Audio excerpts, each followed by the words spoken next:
Bonjour aux fans des années 80. Aujourd'hui, nous allons explorer pourquoi Working Girl, le film culte de 1988, est toujours d'actualité. Sortez vos épaulettes et vos tailleurs pantalons, car nous voyageons à l'époque des grands rêves et des coiffures encore plus volumineuses. Tout d'abord, parlons de Tess McGill. C'est une secrétaire ambitieuse de Staten Island, diplômée en commerce, constamment sous-estimée par ses collègues masculins et sa supérieure.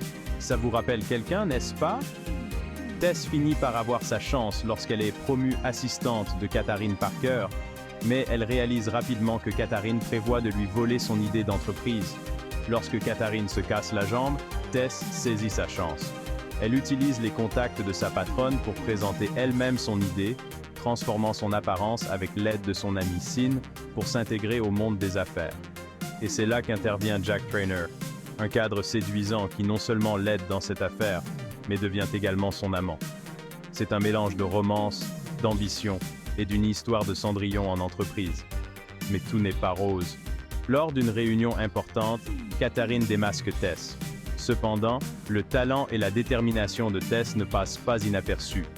Trask Industries reconnaît ses compétences et lui offre un poste, prouvant que le travail acharné et le talent peuvent triompher de l'adversité. Maintenant, allons jeter un coup d'œil dans les coulisses. Working Girl n'était pas seulement une histoire à l'écran, c'était aussi une histoire hors écran. Le scénariste Kevin Wade s'est inspiré des femmes ambitieuses de New York. Et Melanie Griffith, qui jouait Tess, a fait face à des problèmes personnels pendant le tournage, notamment la lutte contre la dépendance. Malgré tous ces obstacles, sa performance a été tout simplement incroyable. Et qui peut oublier la chanson emblématique de Carly Simon, Let the River Run? Elle a capturé l'énergie et les aspirations du film, remportant un Oscar, un Golden Globe et un Grammy, un véritable triplé. Working Girl est devenu bien plus qu'un succès au box-office, c'est devenu un phénomène culturel.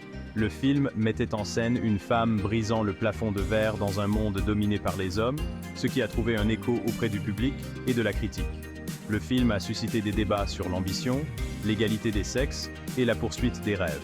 Tess McGill est devenue une icône pour les femmes actives, prouvant qu'avec de la détermination et du talent, elle pouvait surmonter tous les obstacles. Encore aujourd'hui, l'impact du film se fait sentir, inspirant les nouvelles générations à poursuivre leurs aspirations.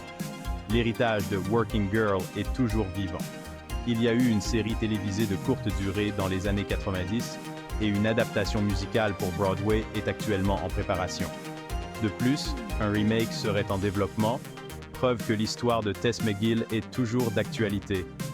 Que vous soyez un passionné des années 80 ou simplement à la recherche d'un bon film, Working Girl est un incontournable. C'est un rappel intemporel que les rêves, la détermination et un peu de chance peuvent vous mener loin. Merci de nous avoir suivis. N'oubliez pas de liker, de vous abonner et de cliquer sur la cloche pour ne manquer aucune de nos plongées nostalgiques dans les années 80. À bientôt!